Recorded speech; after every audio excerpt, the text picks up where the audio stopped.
রাজ্যে artificial intelligence বা AI hub গড়ে তোলার ঘোষণা করেছেন মুখ্যমন্ত্রী। রাজ্য সচিবালয় নবান্ন থেকে সাংবাদিক বৈঠকে মুখ্যমন্ত্রী মমতা বন্দ্যোপাধ্যায় জানিয়েছেন, আইটিসি এআই এর ওপর গ্লোবাল হাব তৈরি করতে উদ্যোগী হয়েছে। বিল্ডিং তৈরির কাজও সম্পূর্ণ হবার পথে। মুখ্যমন্ত্রী আরো জানিয়েছেন, আইটিসির আরো 2টি প্রজেক্ট রেডি আছে, সময় মতো হয়ে যাবে। মমতা বন্দ্যোপাধ্যায় আরো জানিয়েছেন, আগামী বছর 5 এবং 6 ফেব্রুয়ারি বিশ্ব বাংলা বাণিজ্য সম্মেলন হবে। ওই সম্মেলনের আগে কালীঘাটে স্কাইওয়াকের কাজ সম্পূর্ণ হয়ে গেলে ফেব্রুয়ারির শুরুতে সেটি উদ্বোধন হবে। জগন্নাথ ধাম উদ্বোধন নিয়েও আশাবাদী তিনি। এবারের কলকাতা আন্তর্জাতিক বইমেলা নিয়েও শুভেচ্ছা জানিয়েছেন মমতা বন্দ্যোপাধ্যায়। আইটিসিও একটা আর্টিফিশিয়াল ইন্টেলিজেন্সের উপরে গ্লোবাল হাব তৈরি করতে চায়।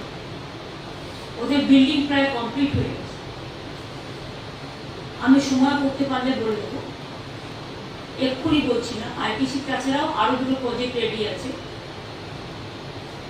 আমরা সময় মতো করে দেবো।